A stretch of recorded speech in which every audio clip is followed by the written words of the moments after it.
Olá você, querido amigo, querida amiga, seja mais uma vez bem-vindo ao Nossas Letras e Algo Mais. Hoje nós vamos estudar com vocês a lição que fala sobre os livros de Ruth e Esther.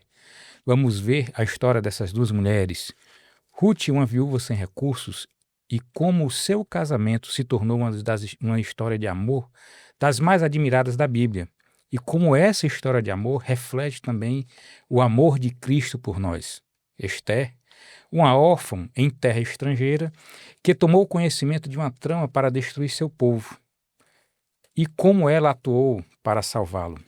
Veremos na história e na vida dessas duas mulheres como nós podemos interpretar as profecias e como essas histórias também nos são úteis para os dias atuais para fortalecer a nossa fé. Fica conosco nesse estudo.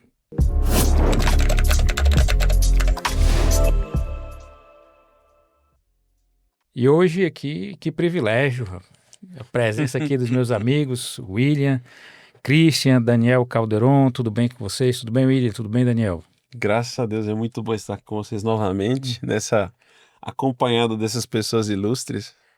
Mas, Boa noite, eu ia dizer boa noite jamais, né? Boa noite, boa tarde, bom dia para você que está assistindo em qualquer momento, é uma alegria. A gente tá junto aí depois de um tempo que eu fiquei aí rodiziando com os outros meninos, mas acompanhando de longe, fico feliz. São pessoas realmente muito queridas. Esse momento é muito acolhedor para a gente dividir e entender um pouco mais a palavra do Senhor. Amém, que coisa boa, viu?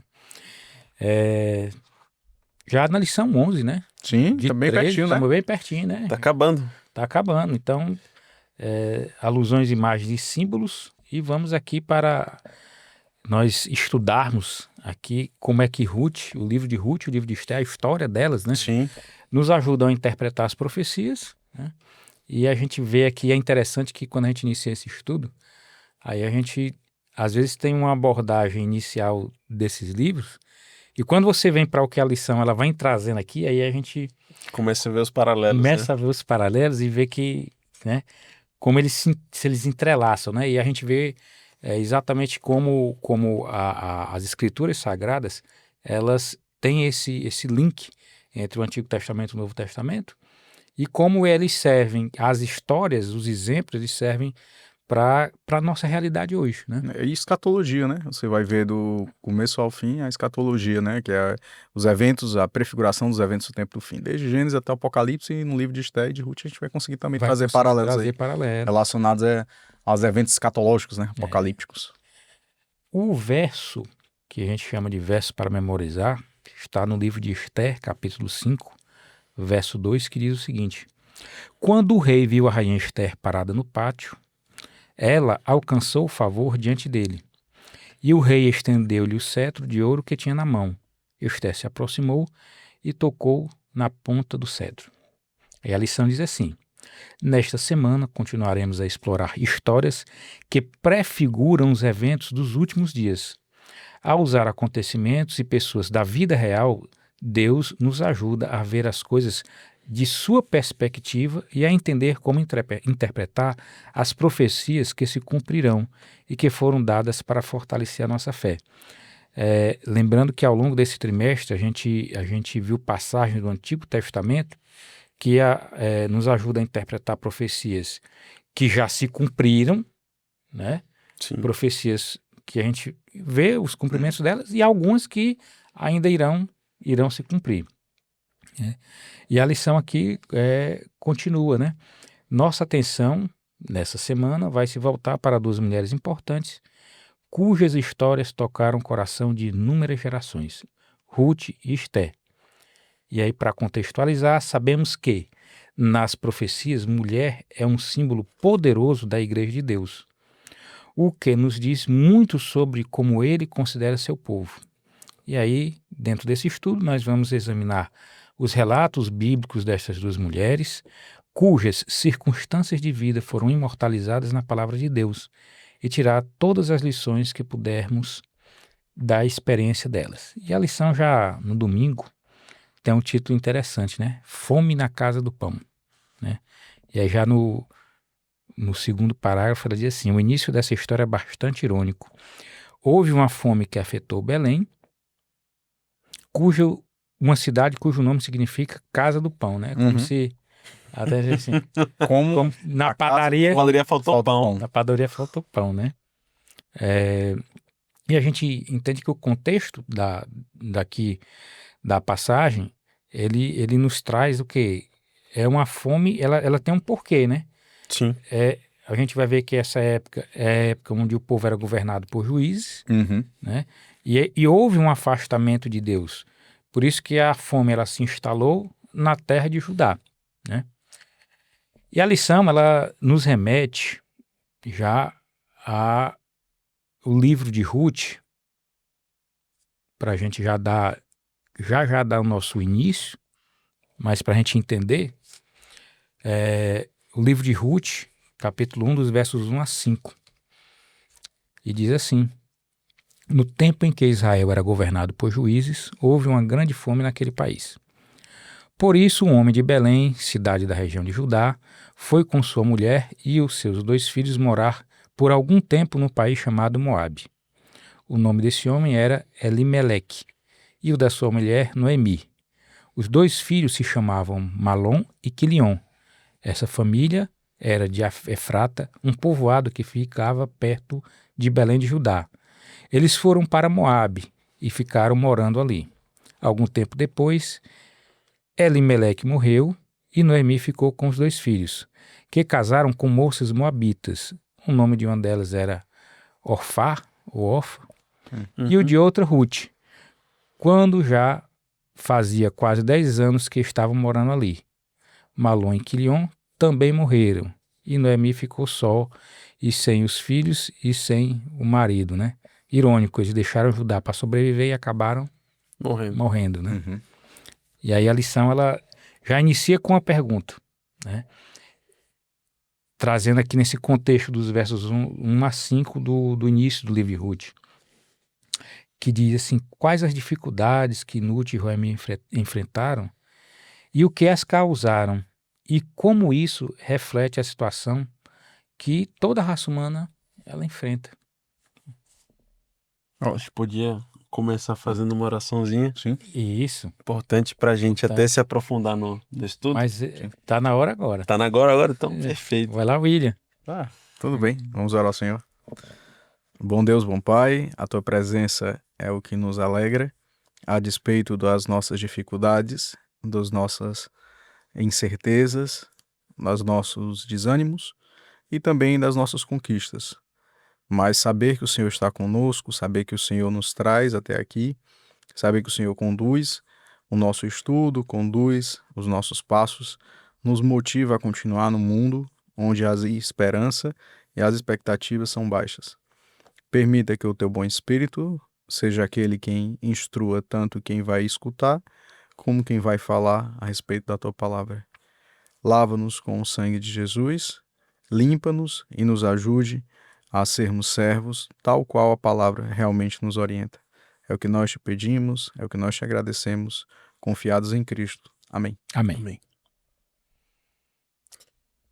As dificuldades que Noemi e Ruth enfrentaram, né? E também Orfa, né? No contexto, eu vou começar? Pode começar. Madeirinhas, aí tu vai e dá um prosseguimento, cara. No contexto bíblico, o homem, ele sempre foi o provedor. Você vai ver até mesmo, isso aqui a gente está no Antigo Testamento, mas se a gente olhar para o Novo Testamento, você pegar o filho da viúva de Naim, Jesus se desloca de uma cidade para outra, porque aquela mulher, além dela ser viúva, ela tinha um filho, e agora ela não tinha mais o filho, porque o filho tinha morrido. Foi importante para Cristo ressuscitar aquele jovem, porque naquele período, a mulher viúva, ela tinha 2 caminhos, ou a mendicância, ou a prostituição, se fosse uma mulher possível de se prostituir, se fosse uma mulher nova. Então, se aquela mulher provavelmente tinha um filho adulto, ela já não era mais uma mulher nova, provavelmente ela iria para a mendicância. E o filho servia ali para ela como um amparo social, alguém que ela podia contar do ponto de vista financeiro, alguém que seria o provedor. Por isso Jesus demonstra a importância em ressuscitar aquele jovem para dar amparo social também àquela mulher. Aqui no contexto é semelhante porque nós temos 3 mulheres que ficaram todas as 3 viúvas. Isso. Então, As outras duas que eram mais jovens, talvez aí Noemi, que já seria uma mulher mais idosa, ou ela iria para mendicância ou iria para prostituição, mas mais para mendicância.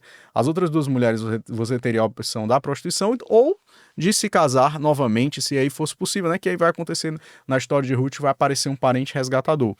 Mas as principais dificuldades que elas enfrentaram, além da situação de fome, foi como ter a provisão. Você vai lembrar também do filho da viúva de Sarepta, né? Desse texto. Sim. Tá lembrado aí? Elias, né? Se eu não me engano, Elias? Tá Sim, certo? sim, Elias sim. que faz a ressurreição do filho da viúva de Sarepta, né? Tem várias viúvas, também tem uma outra viúva que Eliseu também faz a ressurreição do filho dela. Então, um contexto aí de amparo social muito grande desses homens como sendo provedor. A Belém, como tradução de A Casa do Pão, naquele momento sofria uma situação de problema financeiro. E aí aquele povo ele sai da terra parental e vai para uma outra terra que é a terra de Moabe, que em alguns momentos os moabitas também foram inimigos de Israel. Sim. Você vê que há uma sucessão aqui dentro do Pentateuco, da Torá, porque os 5 primeiros livros, na verdade, compostos ali por Moisés, quando Moisés morre em Deuteronômio, Moisés constitui um sucessor, que era Josué.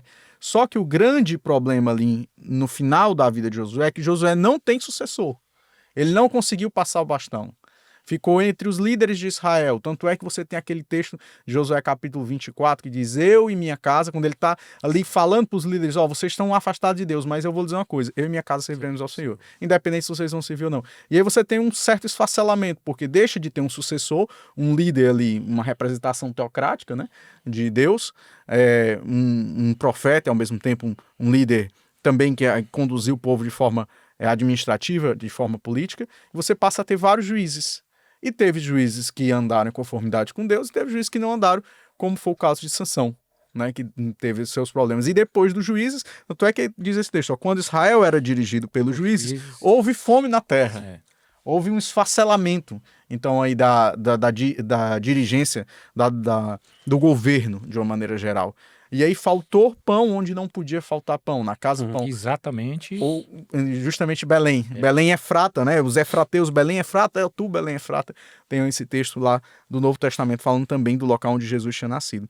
E esse povo vai, esse homem se desloca para a região de Moabe, acaba os seus filhos casando com essas duas mulheres e eles morrem. Ao morrerem, elas ficam literalmente, acho que a expressão mais correta, uma das mulheres era chamada órfã, elas vão ficar órfãos de parentes de amparo social, financeiro, administrativo e até de proteção contra quem pudesse ali violá-las. Eu acho que cabe fazer um paralelo interessante sobre isso, sobre como nós às vezes agimos dessa forma. Nós estamos na casa da nossa família, na casa do pão, e nós saímos, vamos para fora para buscar a solução para os nossos problemas. E aí a gente, nessa tentativa, as coisas ficam até piores do que estava no começo, e a gente fica desamparado. E aí acho que dessa forma que a gente encontra essa situação de Ruth e Noemi, né? Porque o órfão volta para a família para se casar novamente, havia essa possibilidade, e elas voltam, né?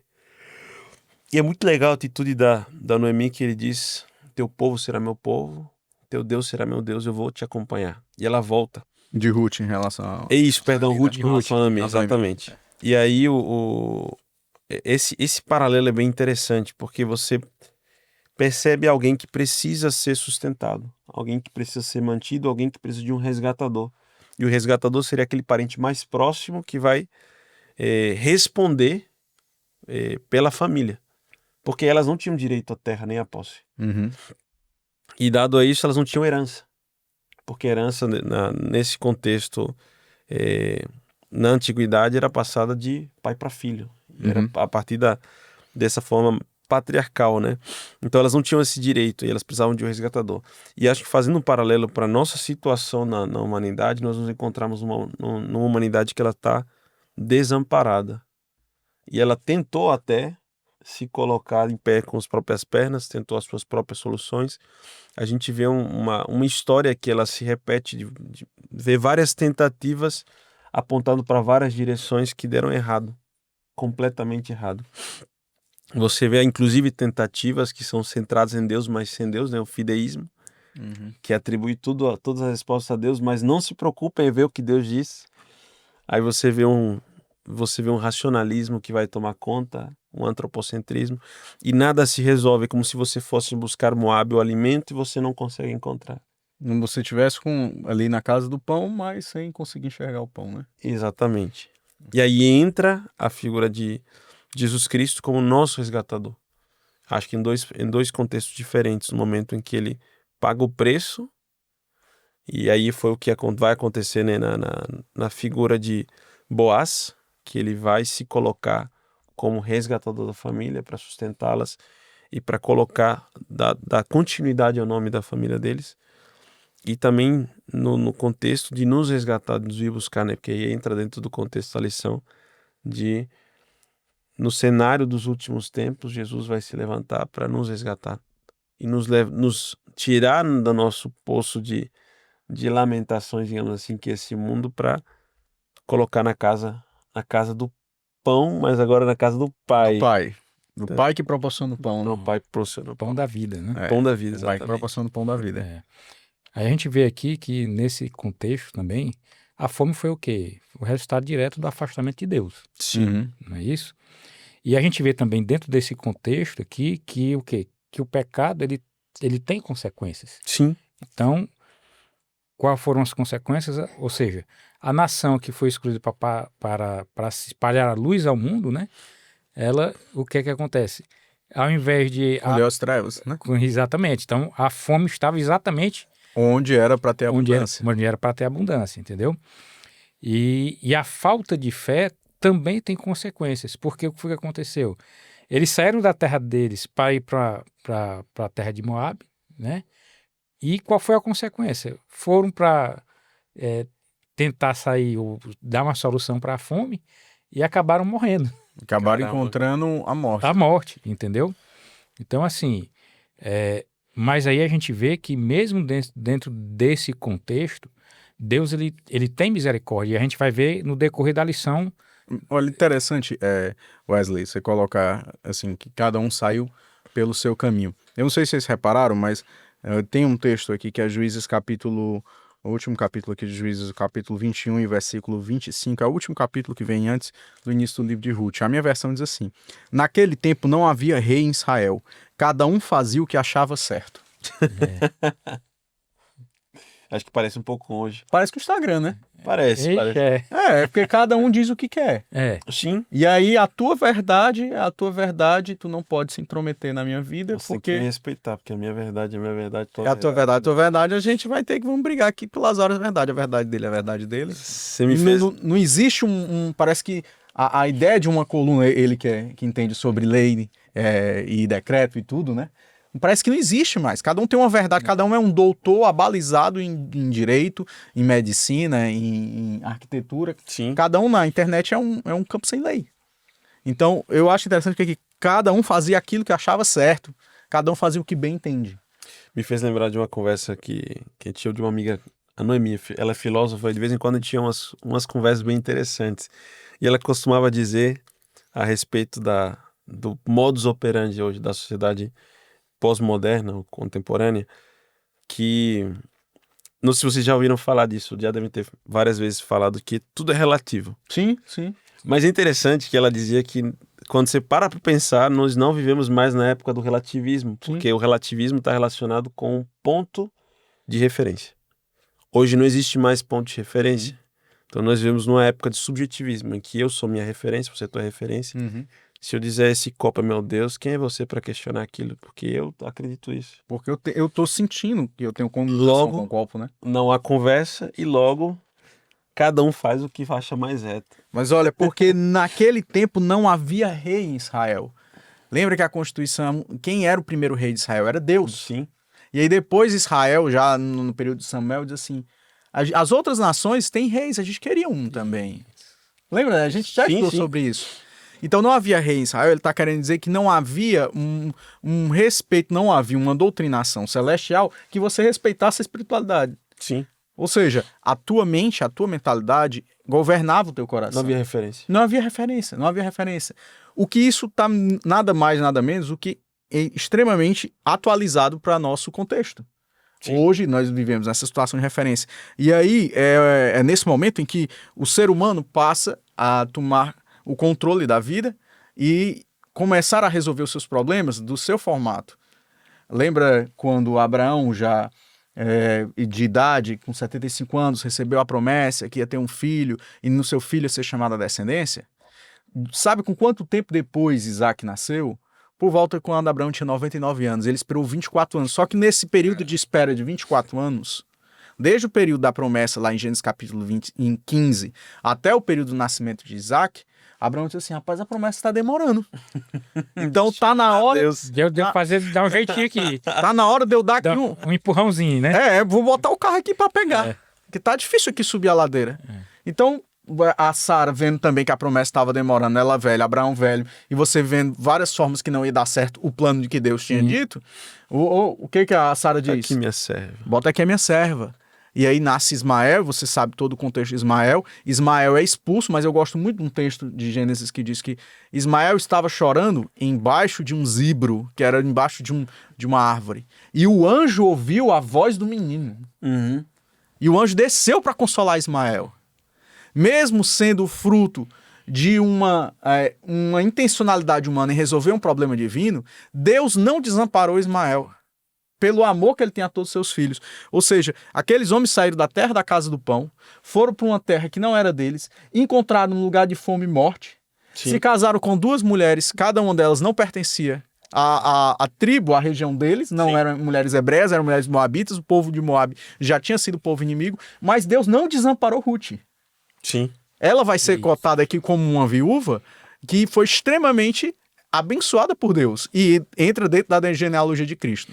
Agora você vê que dentro do contexto também, ela, Ruth, sendo uma mulher moabita, ao ficar viúva, e aí a sogra dela diz assim, vou voltar para Belém. Ela disse, eu vou contigo. Sim. Aí a outras, nora, em dado momento, no começo dizia assim, não, eu vou também, mas aí Noemi disse assim, não adianta vocês virem, fica aí.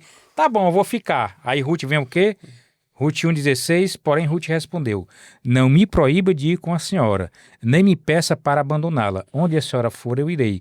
E onde morar, eu também morarei. O seu povo será o meu povo e o seu Deus será o meu Deus. Ou seja, aqui ela entrega o coração dela a um Deus vivo e essa entrega trouxe consequências para ela. E diferente das consequências trágicas do afastamento de Deus e da falta de fé, as consequências para essa tomada de atitude de Ruth foram completamente opostas.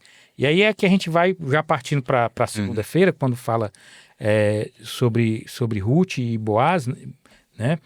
E aí tem todo um contexto, né?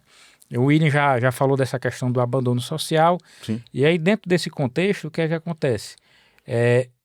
Noemi não podia tomar posse da terra porque ela estava voltando viúva.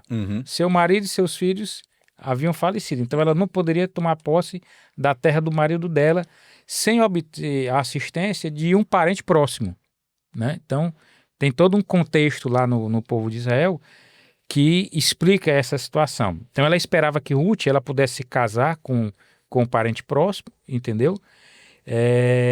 Para que ela pudesse, no caso, redimir essa herança que era do marido dela, que era o de Noemi, que era Elimeleque, entendeu? Aí a lição vem já para Ruth 2, né? Falando desse encontro de Ruth com Boaz, né? Todo esse contexto e como esse encontro, né? Ela mudou o rumo da história delas, né? Sim. Entendeu? E ele pergunta, né? Por que a descoberta dessa identidade de um benfeitor, que era Boaz, foi tão benéfico, tão boa, no caso, para Ruth? Mudou a trajetória, né? Sim. Mudou a trajetória dela e da Noemi também. Elas começam, inclusive a amiga minha, Noemi também. Mas mudou completamente a perspectiva. Era uma dupla sem perspectiva alguma. E encontram alguém que não é apenas bondoso, mas que também é parente. E que pode, e não apenas ele tinha a possibilidade, mas de fato ele decide agir em favor delas. porque ele poderia também se lavar as mãos e dizer, enfim, não Sim. vou me casar com a Noemi, com a Ruth, não vou assumir esse problema de Uhum. vocês. Eu tenho meus problemas, tenho minhas terras, tenho minhas... Tô bem, tô Tô confortável. tranquilo. E aí, eu lembro que ter escutado um sermão onde se explica esse paralelo com Cristo. E é um paralelo bem interessante, porque quando vai se resolver essa questão da herança, das terras, geralmente isso acontecia à porta da cidade. E você vai ver no texto que eles acontecem, tem um intercâmbio de sandálias. Achei bem Uhum. interessante isso. Eu confesso a você que estudando aqui foi que eu não sabia dessa situação, né? Sim, Também então não. você acaba vendo isso também como prova de que de fato isso acontece. E existe um paralelo muito interessante sobre isso com o texto de Apocalipse, quando lembra quem é digno de abrir os selos. Uhum. Então, o que abriu os selos da propriedade que estava colocada à parte era o resgatador. Ele tinha o direito de abrir os selos, não outra pessoa. Uhum. E aí você leva e vai fazer o paralelo lá com Jesus Cristo. Quem é que é Ele digno tinha autoridade e poder para resgatar. para resgatar? Né? E aí você estabelece esse paralelo muito, muito legal. Eu vejo que Deus ele utiliza as histórias da Bíblia como uma grande parábola para aquilo que vai acontecer no futuro.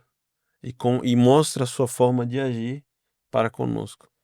E aí o resgatador vem e apenas não resgata, não apenas dá uma caridade, como o povo faria normalmente, mas lhes dá família, lhes dá casa, lhes dá nome.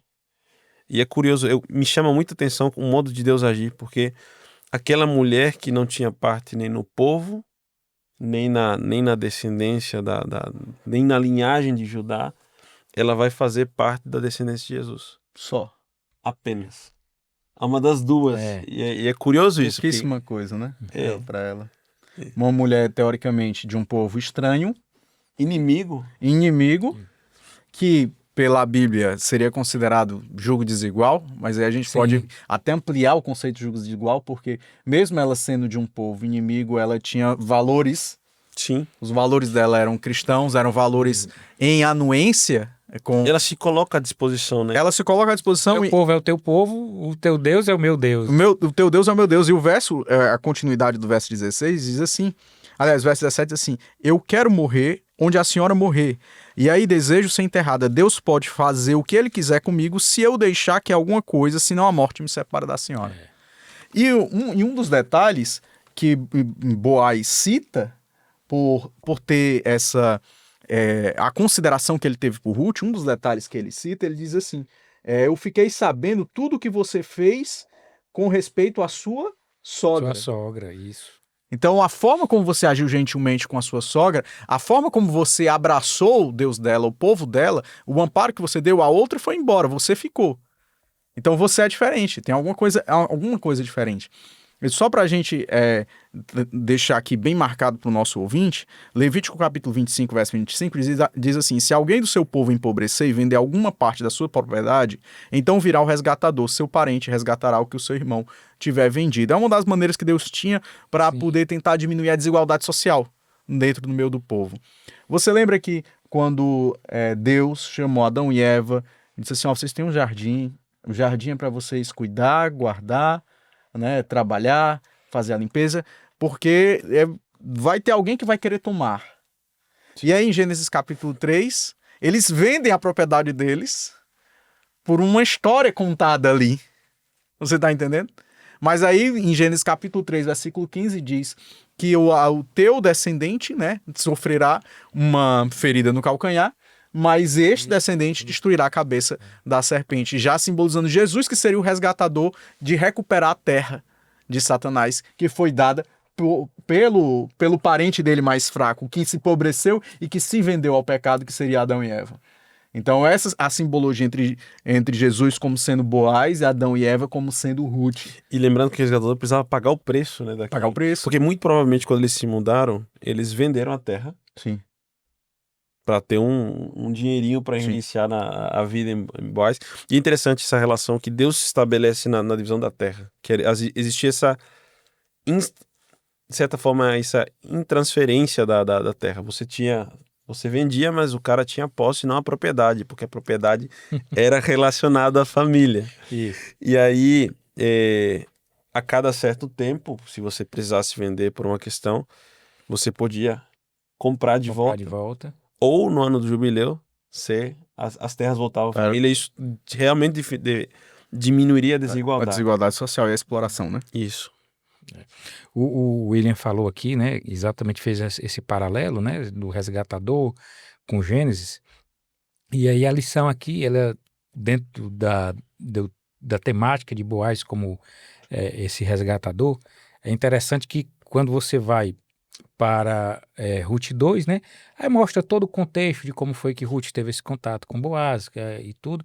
E vem já para o verso 3, onde ele acaba tendo essa, digamos, essa descoberta de que ele é o parente próximo dela. Sim. E aí, no 3:12, Boaz diz assim: de fato, sou seu parente chegado e sou responsável por você. Mas mas acontece que há um homem que também é seu parente e até mais chegado do que eu, né? O parente mais próximo. Aí a lição faz o quê, né? Ela diz assim: há um parente mais próximo da gente que reivindica a propriedade da terra, né? Aí vai para aquele parentesco que dá problema, né? Que Que dá você problema. você não quer que ele seja próximo, você quer que ele esteja longe, né? Aí vem para os textos de Jó, capítulo 1, de 6 a 11, Mateus 4:8, Judas 9, Lucas 22:31, que é exatamente contextualizando, né? Quando Satanás ele reivindica para si A posse da terra, a posse do ser humano, essa né? posse precária, Isso. entendeu? E aí a lição pergunta o que ele reivindica, claro, que é a posse precária, mas assim, de fato a gente tem na figura de Boaz, né, uma tipologia, e aí, sendo claro, ninguém está dizendo que Boaz é Cristo. Não, ele está A gente dizendo tá que ele tipologicamente, Ele faz uma parábola. ele faz uma parábola. ele se assemelha à conduta de Cristo, né? Isso, É isso que a gente quer tentar exatamente. dizer, né? A gente tem que ser claro, porque às vezes o pessoal pega Só o pedacinho do texto, pedacinho né? do Só o recorte, Só o corte, né? entendeu? E aí vai, mas enfim. Então essa é exatamente o quê? Essa é exatamente a analogia que a lição faz da história de Ruth para que a gente possa entender as consequências do afastamento de Deus, as consequências de se entregar a um Deus vivo e saber que a gente tem um resgatador na pessoa de Jesus. Sim. Entendeu? Sim. E aí, como a lição fala de Ruth e Esther, nós agora vamos ter que ir para o livro de Esther, né?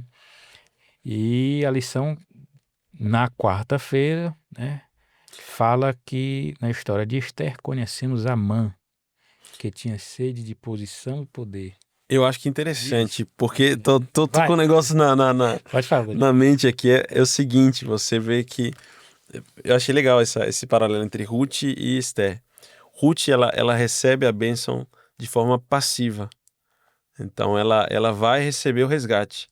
E aí você vê, num outro contexto, fazendo um paralelo com o nosso papel também, no contexto do tempo do fim, em que Esther, ela já tem uma parte mais ativa diante desse contexto de conflito. E Ela que busca resgatar, né, o povo. Ela que vai buscar resgatar o povo, exatamente. E é bem interessante como essa trama se coloca, e sempre você vai ver essa figura, a figura de controvérsia que vai ser Amã, tipificando, né? Tipificando. O Satanás, né? Nesse contexto que também acusa, que busca destruir. E aí entra dentro desse contexto na história, né? De Esther. E acho interessante que ele na narrativa ele coloca justamente essa indignação que o diabo tem com relação ao que acontece. Você vê que ele recebe uma honraria, né? O texto de Esther conta um pouco sobre isso. Lá em Esther 3, 1-14, ele fala o seguinte: depois dessas coisas, o rei Assuero engrandeceu a Amã, filho de Amedata, o Gagita, e o exaltou, e pôs seu lugar acima de todos os príncipes que estavam com ele. E todos os servos do rei que estavam à porta do rei se inclinavam e se prostravam perante Amã.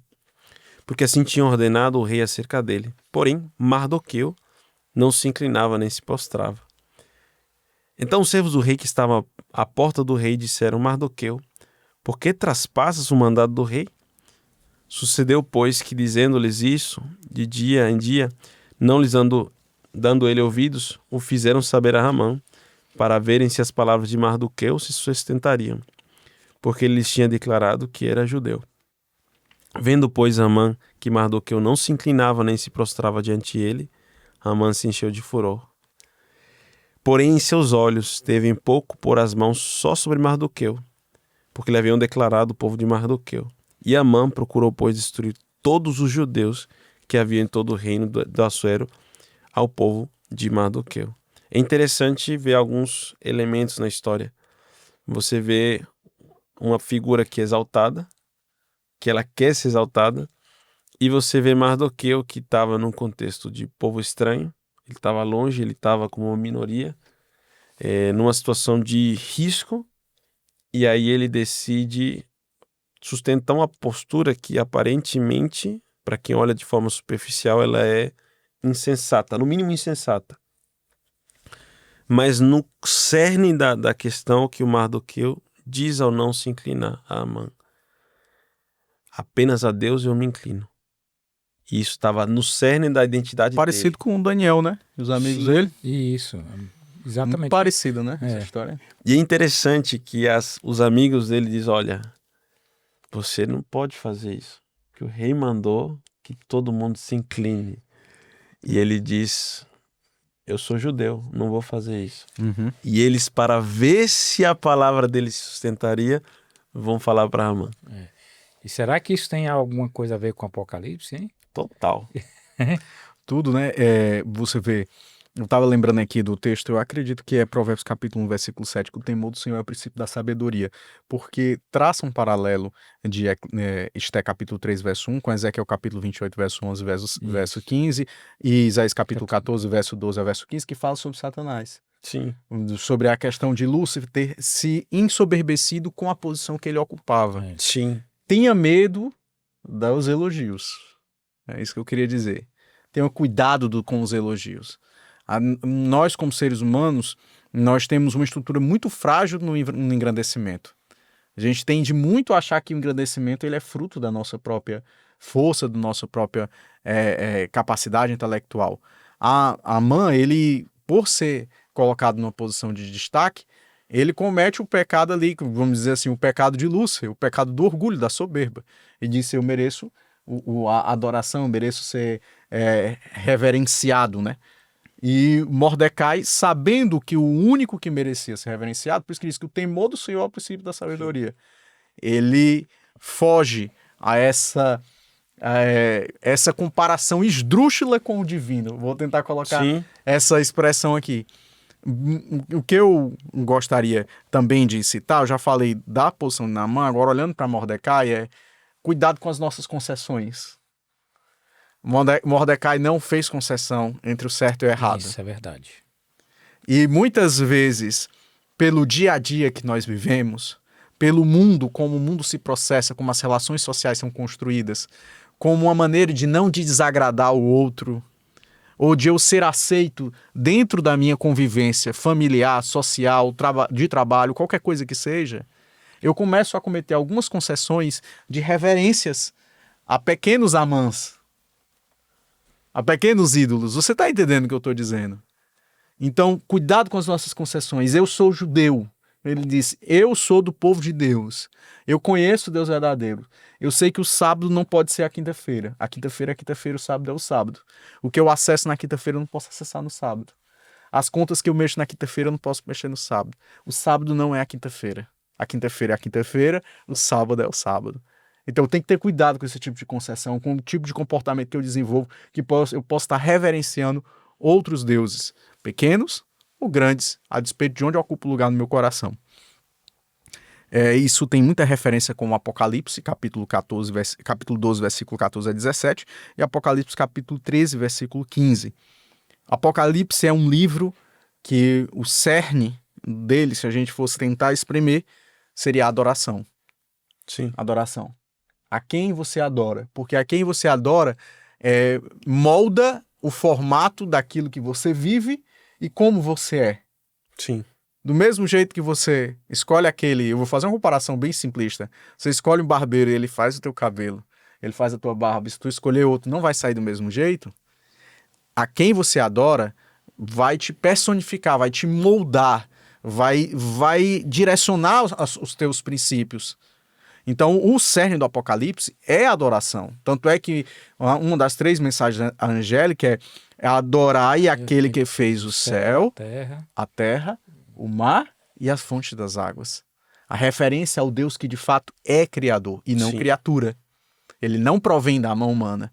Ele não tem mão de onde ele provém. Ele provém, não tenho como dizer, ele provém dele. Então, ao Deus que de fato é criador e que não é criatura, como Satanás a gente sabe que é uma criatura. Então, ele não pode ser o Deus.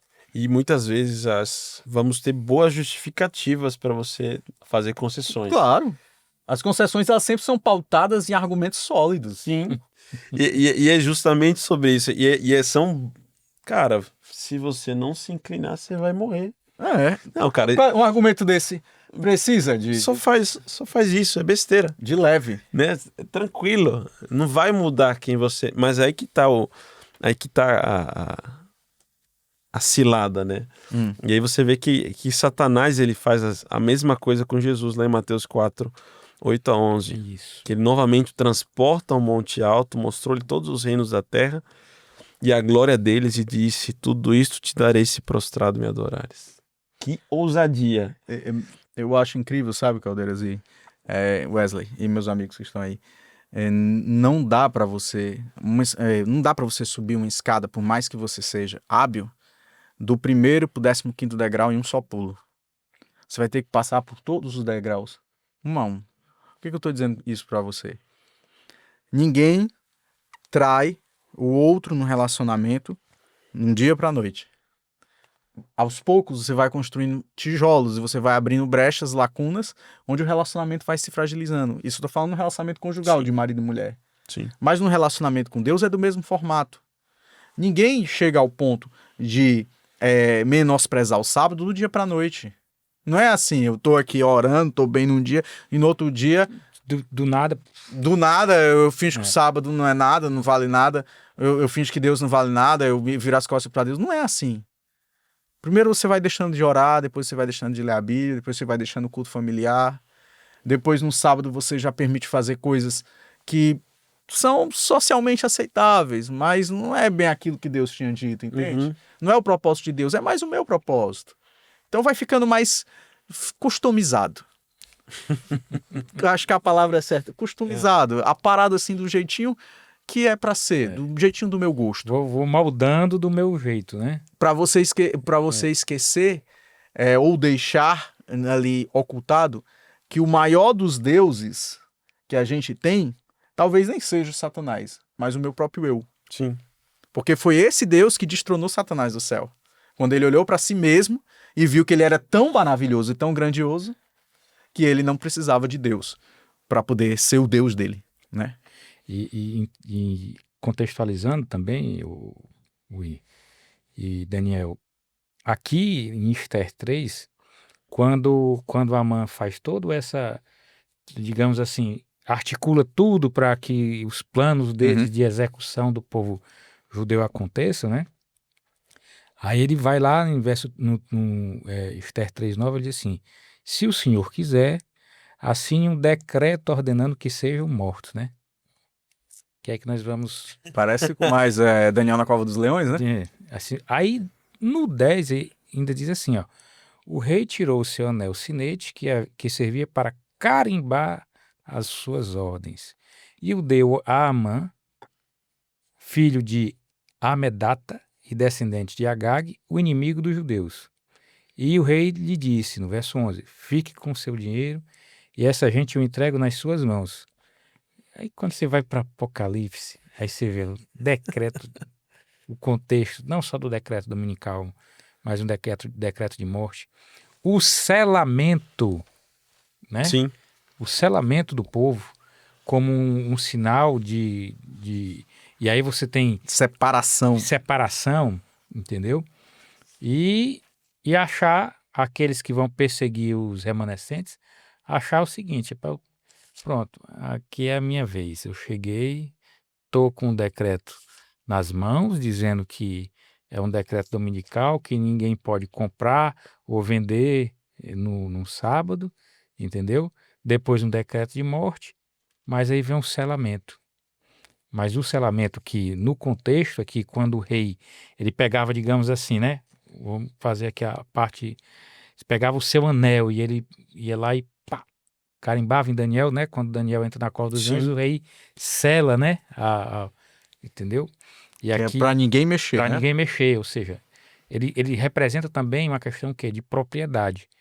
E aí lá, quando vai haver o selamento em Apocalipse, é, tem um selamento daquele que adora a besta E daquele que não adora. e aquele que não adora. Por isso que eu disse que se a gente espreme Apocalipse, o cerne é a adoração, O né? cerne é a adoração. Que é o que Se você separa olhar- o joio do trigo. Se você olhar, o cerne da adoração ele está ao longo de toda a Bíblia. Sim. Sim. Desde o conflito lá no Não é à toa que Apocalipse vai dizer que o cordeiro foi morto desde. a fundação do mundo. Pronto. Aí ele É. traz. E é importante dizer isso que a gente fala da questão do sábado e das pequenas condições, não no contexto de um povo judeu, mas no contexto atual. Quando você olha para a Bíblia, você vê que isso fica como uma marca registrada de um Deus que cria e de um Deus que redime. E aí, não colocando isso também com uma questão de requisito salvífico, mas Sim. como o William falou, com uma questão que mostra A quem nós a servimos. quem nós adoramos, certo? Então, da mesma forma que a quem eu me inclino ou não me inclino. E aí você vê que nós não abrir mão das concessões tem consequências. Isso, seguir a Deus nos tempos do fim não vai facilitar a nossa vida. E Deus deixa isso claro a partir das histórias.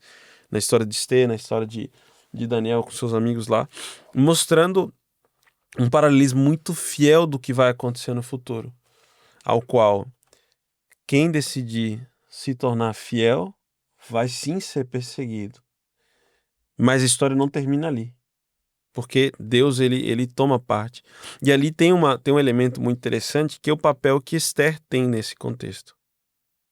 Que é Esther, que ela vai ter um papel de protagonismo, né? Aí você vê que Ruth, ela recebeu o resgate, recebeu a bênção de forma passiva, e Esther, Mordecai chega para ela e diz, olha, agora você tem que interceder. E é interessante colocar o seguinte, dentro da legislação, do modus operandi daquele reino, você não podia simplesmente bater a porta do rei Isso. e dizer, fulano, então queria falar com você. Verso para memorizar, né? Isso, Entendeu? exatamente. Então Ela você não podia chegar e abrir a porta, você só podia entrar se você fosse convocado, ainda que fosse esposa do rei. É. E detalhe que ela era mais bonita, né? Sim, Ela E foi aí- escolhida porque ela simplesmente era mais bonita. mas vai que entra lá e ele diz, cara, Não autorizei, não corta a cabeça. autorizei. Exatamente. Corta a cabeça. E aí o Mordecai fala para ela, não imagines que por estares na casa do rei, só tu escaparás entre todos os judeus. Porque se de todos te calares agora, de outra parte se levantará para os judeus socorro e livramento. Mas tu e a casa de teu pai perecereis. E quem sabe se para conjuntura como esta é que foste elevada a rainha. Paralelo para os nossos dias. Nós temos duas alternativas. No momento que a gente conhece as Escrituras, no momento que a gente entende qual é o propósito de Deus para nossa vida, a gente pode ficar calado, ou a gente pode falar e buscar as pessoas que elas precisam ser salvas, assim como o povo judeu naquela época estava. E às vezes a gente pensa que por estar dentro de um contexto religioso na igreja, às vezes até numa bolha, a gente vai se salvar. E esse verso ele gera uma reflexão para mim, para a gente, para o nosso ouvinte também. Não imagines que por estares na casa do seu rei, só tu escaparás. Porque Deus ele nos separou para esse tempo, para a gente servir de salvação para outras pessoas que vão precisar ouvir a mensagem de esperança, de que Deus está chegando e que nós precisamos temer a Deus e dar-lhe glória. porque é chegada a hora do seu juízo. Caldeiras, tem duas coisas nesse verso que me chamam a atenção e ao mesmo tempo me assustam. Na primeira que eu vejo, é assim, se você vai ver, eu estou em Esté capítulo 4, versículo 13 e 14, que foi o que o Caldeirinhas leu, né? Ele diz assim, não pense que pelo fato de você estar no palácio do rei, de todos os judeus só você escapará. O que ele está, assim, dizendo em outras palavras? Não é porque tu tá na igreja fazendo tudo certo que tu já ganhou o checklist do céu. Sim. Tu já tem Ou às vezes fazendo o que você acha que é o que certo. fazendo o que você customizou de certo, né? Customizou de certo. Você customizou de certo. Não é porque, eu vou mostrar aqui para Deus o meu currículo gospel, tantos anos de ancianato, tanto tempo no coral, tanto tempo fazendo isso aqui, as pregações, vou mostrar para Deus o currículo gospel. Não é porque eu tenho um currículo gospel recheado que eu garanti já um terreno Alphaville do céu, não. Isso aí não funciona. Para Deus não funciona, até porque Cristo, ele é o único caminho de Deus, porque ele é o único caminho estabelecido por Deus. Quando ele diz lá em João capítulo 14, verso 6, eu sou o caminho, a verdade e a vida, ninguém vai ao Pai senão por mim. Olha que texto mais exclusivista e determinante. Ninguém vai ao Pai se não passar por ele. Não existe um caminho alternativo, uma rota, um viaduto, não existe um subsolo. Ninguém chega no Pai sem passar por ele. Ele é o caminho. Até porque antes de Jesus vir, não havia caminho. Exatamente. Ele é o único caminho estabelecido. Então, o que eu estou querendo te dizer, quando eu mostro aqui meu currículo gospel para Deus, não vale muita coisa, não. Porque o caminho, a meritocracia de chegar no céu é Cristo e não a minha. Esse é o primeiro ponto. E aí eu vou adicionar mais dois. E se você pensa em ficar calado nessa hora, socorro e livramento surgirão de outra parte para os judeus. Esse texto é problemático. É problemático. É. Ele já riu porque é problemático. Porque não é a minha obra, eu faço a obra dentro, eu vivo pela causa e eu tento viver pela causa que eu estou dizendo, eu tenho que me engajar na obra de Cristo para mover o meu coração e para continuar com a fé ardente. Mas se eu deixar a obra de Cristo, ela não vai morrer.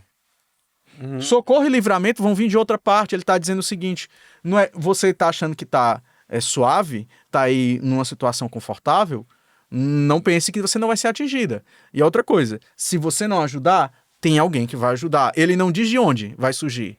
Deus vai prover. Deus vai prover. Como Deus proverá para si um cordeiro. Lembra desse texto? Sim. Deus proverá para si o cordeiro. Essa foi a resposta de Abraão a Isaac. Pai, tá aqui o cutelo, tá aqui a lenha, tá aqui tudo, mas tá faltando só um detalhe. Cadê o cordeiro? Ele, meu filho, Deus proverá para si um cordeiro. De onde Deus vai tirar o cordeiro? Quem vai ser o cordeiro? Eu não sei. E o outro texto a terceira parte é essa. Então, assim, o meu trabalho dentro da obra de Cristo, ela é fundamental para me manter firme no processo de salvação, para me manter ativo. Mas ela não é, a peça fundamental da obra é Cristo e não sou eu. Sim. Eu posso até ser uma peça importante na engrenagem, mas Deus providenciará socorro e livramento de onde você menos esperar. E a terceira parte do texto é, quem sabe se para um momento como esse, que não foi que você foi constituída como rainha. Deus pode me usar e quer me usar onde eu estou. Muitas vezes eu pego o carro e vou para o trabalho pela manhã e eu estou pensando quantos pacientes eu vou atender, quando é que vai cair o salário, o que eu vou fazer com esse dinheiro, mas eu não penso no trabalho como é que eu vou ser instrumento do Senhor. E Deus me colocou naquela posição onde eu estou, atendendo aquele paciente A, B, C, D, J, F, M, ou então falando com o supervisor, falando com alguém da coordenação, porque onde eu estou, na posição em que eu estou, é que ele vai conseguir pregar o evangelho. Como ele pregou o evangelho através de Ruth, porque Boaz reconheceu que Ruth era alguém era bem diferente. Mesmo sendo teoricamente aí do jugo desigual, que eu vou deixar para o último comentário essa do jugo desigual, que é uma carta aqui na manga, né? Que eu não tenho nem manga, mas eu deixei aqui. Então, esse texto ele me gera esse tipo de inconveniência e ao mesmo tempo incômodo, mas um incômodo que gera a meditação. E aqui a lição fala, já na quinta-feira, né? Ela tem um tema assim, para um tempo como este, e ela vem dizendo que tempos difíceis vão vir, né? Que muitas vezes o estudo das profecias pode girar em torno de medo, destacando dificuldades, entendeu? E embora Deus ele não nos iluda quanto ao futuro e não esconde os eventos que ocorrerão até o fim, é importante buscar uma compreensão mais abrangente. E aí aqui é um alerta importante para a gente.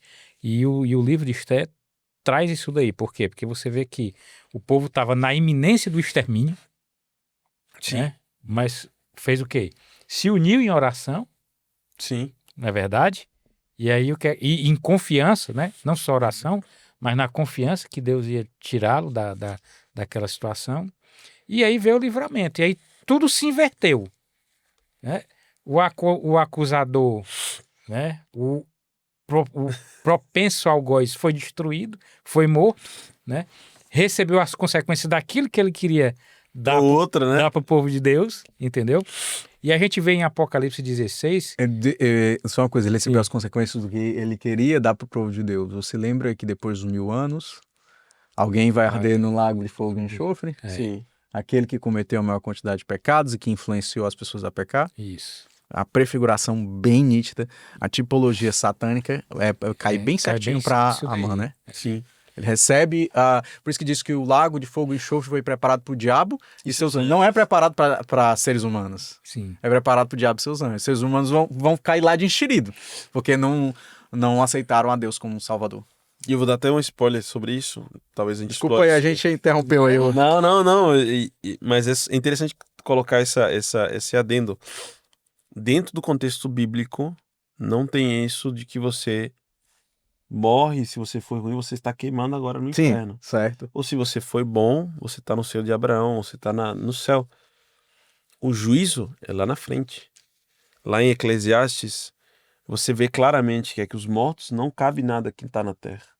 E Deus ele compara a morte como um sono. Um sono que você está inativo. Você está ali em estado de inércia até ouvir a voz do ouvir a arcanjo. voz do arcanjo.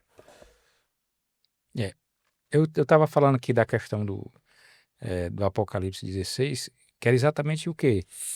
Que apesar de a gente entender que, e até como o Daniel falou, as coisas não vão ser fáceis, Sim.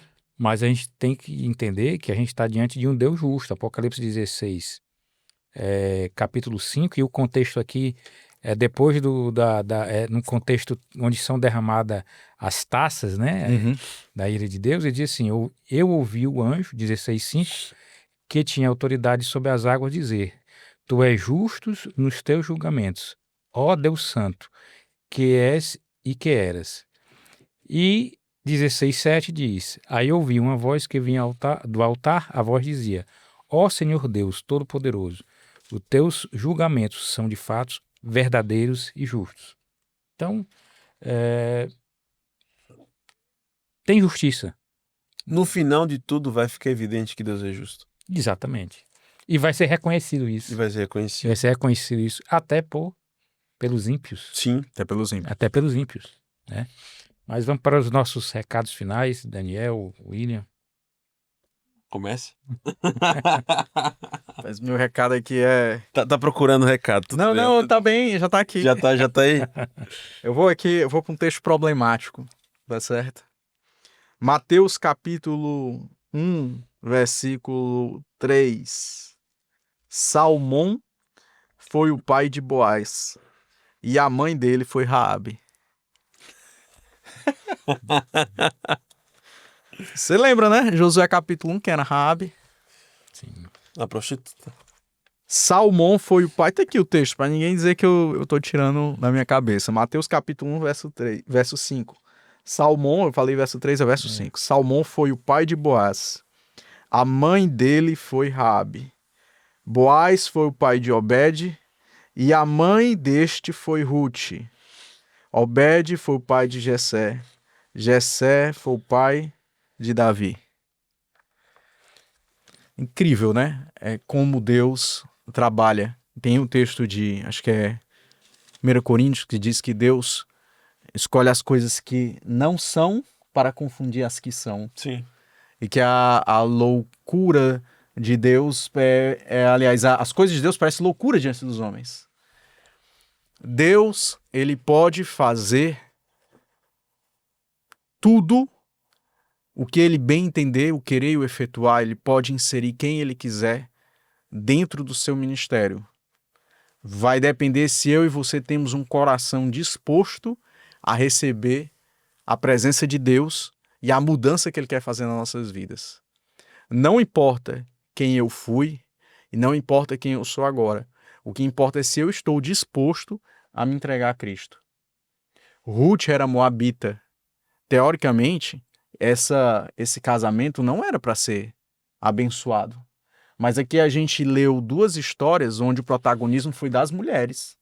Sim. E elas foram as missionárias, e elas foram as que levaram a mensagem escatológica e a mensagem da salvação. Mulheres, em que quando a gente lê o pano de fundo da Bíblia, o pano de fundo é patriarcal, em que parece que não há espaço para as mulheres, mas nós pegamos 2 textos em que essas 2 mulheres são uma simbologia da igreja de Deus, a igreja remanescente do tempo do fim, em que ela tem ali uma mulher, a igreja remanescente do tempo do fim, lutando contra o dragão, Amã, que aí seria Esté e Amã como antipologia de Satanás, Esté como antipologia da mulher que luta para poder manter os seus descendentes, a igreja, e de um outro aspecto, essa mesma mulher, a igreja, na tipologia de Ruth, sendo resgatada por um parente que tem poder e domínio, Boaz. Sim. Boaz, que seria a tipologia de Cristo, que também filho de Raabe, ou seja, sem merecimento, homem que não era nem para estar ali, mas ele era rico, ele tinha influência, ele tinha autoridade para poder fazer o resgate, como Cristo tem uma autoridade constituída para fazer o resgate da sua noiva, a igreja remanescente do tempo do fim. E assim, eu gostei muito dessa lição porque ela quebra muitos paradigmas. Verdade. De dizer que Deus ele não inclui, que ele não abraça, que ele não aproxima, que ele não doutrina. Há espaço no reino de Deus para todos aqueles que se chegar. É por isso que eu gosto daquele texto de João capítulo 14, acho que é 14, verso 15. Todo aquele que vier a mim, de maneira nenhuma eu lançarei fora. Texto forte. Todo aquele que vem a mim, todo aquele que o Pai mandar, todo aquele que vem a mim. Cristo não lança fora ninguém. A despeito do pecado que eu tenha cometido, a despeito da vida promíscua que eu tenha tido, a despeito dos problemas emocionais que eu esteja sofrendo, da minha condição financeira, de tudo que eu possa estar passando. Cristo não lança fora ninguém. Agora, ele não deixa ficar como você está. Isso pode incomodar e, ao mesmo tempo, dar uma grande alegria, como foi com essas 2 mulheres. Então, queria citar aí Raabe como a mãe de Boaz, para você saber. E queria citar Ruth como presente na genealogia de Cristo. Raabe, Ruth, presente na genealogia de Cristo. E Esté, essa mulher que foi fantástica. E não tem, no livro de Esté não tem nenhuma palavra a Deus, mas você dá para ver, através do texto de Mordecai, que socorro surgiria de algum momento. Então aquele povo, com certeza, tinha uma proteção que não era uma proteção natural, era fora do campo natural. Muito bom, acho que podemos encerrar. Mas eu, pegando aqui o contexto futuro, nós vamos passar por dificuldades e muitas vezes seremos testados por nos posicionarmos diante daquilo que é certo. E a gente pode enxergar isso com 2 perspectivas. Eu acho que a perspectiva seria pessimista, enxergando aquilo como uma grande dificuldade. Mas nós também podemos enxergar essas dificuldades que estão vindo ali na frente como uma oportunidade de a gente ver o agir de Deus naquilo que a gente não consegue ter controle. Uhum. E eu acho que diante das dificuldades a gente vai conseguir ter uma experiência real e verdadeira com Deus, porque a gente vai enxergar Ele de forma clara diante das nossas limitações. Nosso convite para você, querido irmão, querida irmã, é que você, a princípio, na verdade, gostaria de que você se deleite, que você estude, que você vá aos textos bíblicos. Não deu tempo aqui para a gente Debruçar-se, né? ler todos os textos, mas você pegar e ler e estudar o livro de Ruth, o livro de Esté, para mim que agora com a lição dessa semana eu tive que fazer uma leitura mais profunda, né? E a gente vai pegando exatamente os detalhes e a gente vê na perfeição de Deus, né? Então, se você tiver a oportunidade, faça esse estudo na sua casa, e o convite é para que permaneça conosco. Próxima semana, nosso tema aqui é precursores dos eventos finais. A gente já vai entrar no livro de Daniel, livro de Atos, Legal. Então vamos partir para isso. Daniel, a gente vai entrar no livro de Daniel na próxima semana, mas o Daniel Já vamos Já fazer tá a aqui. introdução. Já está conosco. Recomendo a leitura, foi muito bem escrito. Muito inspirado, né? Inspirado. Então eu lhe convido a fazer uma inspiradora oração para a gente encerrar o estudo. Se junte a nós orando. Querido Pai, nós somos gratos a Ti pelas Tuas misericórdias, porque apesar da nossa história, apesar das nossas limitações, o Senhor nos mostra a partir desses exemplos que não há limites para o Teu poder, para a Tua graça, que nos resgata e nos possibilita nos fazermos parte da Tua família. Recebendo essa bênção em nossa vida, também queremos pedir que o Senhor nos ajude a cumprirmos fielmente o nosso papel, que a gente possa ser corajoso e ao pregar e apresentar essa mensagem para aqueles que precisam. Te peço que a gente não seja omisso, mas que a gente possa utilizar aquilo que a gente conhece para que outras pessoas possam te conhecer assim como a gente te conheceu um dia. Abençoa cada uma das pessoas que estão nos assistindo também, a vida dos meus amigos aqui e a minha vida também. Que o Senhor seja conosco em tudo que a gente vai fazer. Em nome de Jesus. Amém. Amém, Senhor.